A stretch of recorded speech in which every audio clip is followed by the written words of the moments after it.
Poussin égale E2. Oh putain, ça fait peur. À droite, un des sports préférés est de fustiger les gauchistes et de leur prêter les pires tares qu'il est possible d'avoir. C'est de bonne guerre, me dira-t-on. Nous sommes en guerre. Car les gauchistes n'hésitent jamais à user et abuser d'anathèmes en tout genre, pour exclure du cercle de la respectabilité toute personne qui ne pense pas comme eux. Fachos, racistes, xénophobes, misogynes, homophobes, transphobes, grossophobes, et j'en passe, la liste est infinie. Ah oui, à 200% même. Ce que reprochent notamment les droitards aux gauchistes, c'est par exemple de ne jamais savoir faire preuve de nuance et de fonctionner à partir de biais idéologiques. Je voulais donc revenir sur le combat de ces dernières semaines de Sandrine Rousseau autour de la viande. Elle nous a encore fait une sortie récemment déclarant que plus on mange de viande, plus on est sexiste. Je l'ai souvent dit sur ma chaîne, ce qui m'intéresse dans les débats sociétaux, c'est avant tout la méthode de réflexion et d'analyse bien avant la vérité.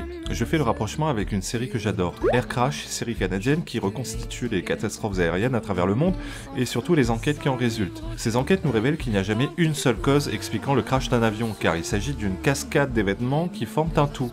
En sociologie, c'est pareil, il n'y a jamais une seule cause, mais un éventail de causes. Sandrine Rousseau n'est pas aussi bête qu'elle en a l'air. Je sortais juste mes boules.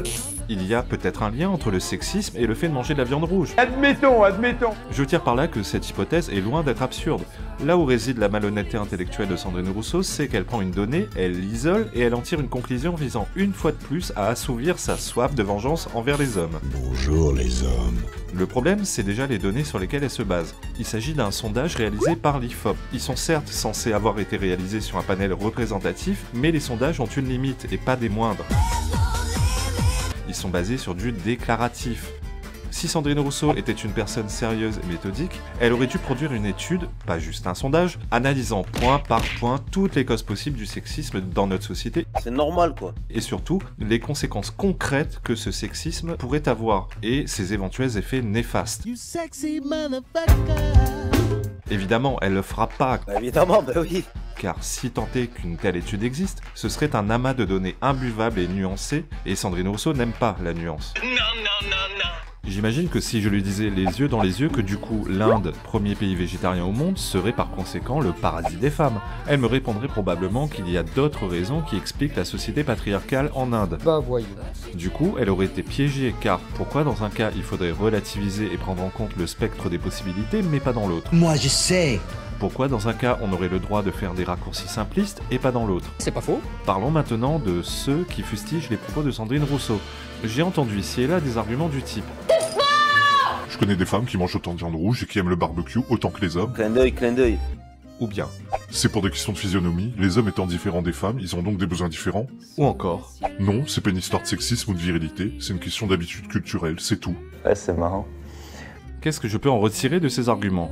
Qu'ils révèlent du même procédé qu'utilise Sandrine Rousseau, c'est-à-dire que dans les trois exemples que j'ai cités, il s'agit d'extraire une hypothèse possible ou d'extraire une expérience personnelle et d'en tirer des conclusions hâtives. Si on parle de méthode, ça ne vaut pas mieux que celle de Sandrine Rousseau. Ma bite est en route. What the fuck is going on here? Je le répète, une méthode fiable consisterait à prendre tout le spectre des possibles, de les étudier en profondeur, et enfin de les isoler afin de déterminer leur degré d'incidence sur le sujet étudié. Pas de dire « moi je sais, c'est... » La barre du fer.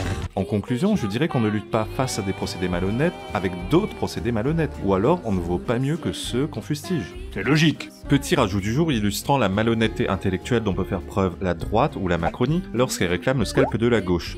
Ici encore, je vais me faire l'avocat du diable. Mais il faudra pas trop vous y habituer, hein. La twittosphère de droite et macroniste est en ébullition après les propos de Manuel Bompard, ce dernier ayant déclaré qu'il fallait raison garder et hiérarchiser les violences.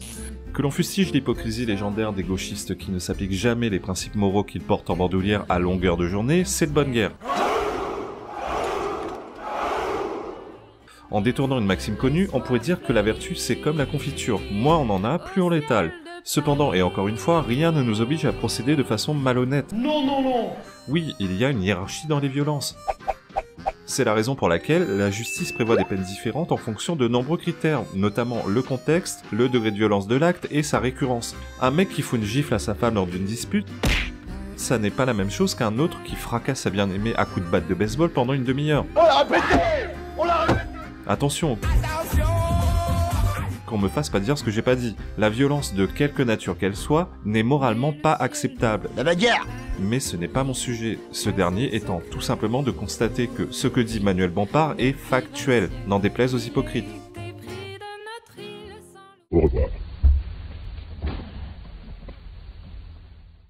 le reggae, sur les traces de Bob Marley.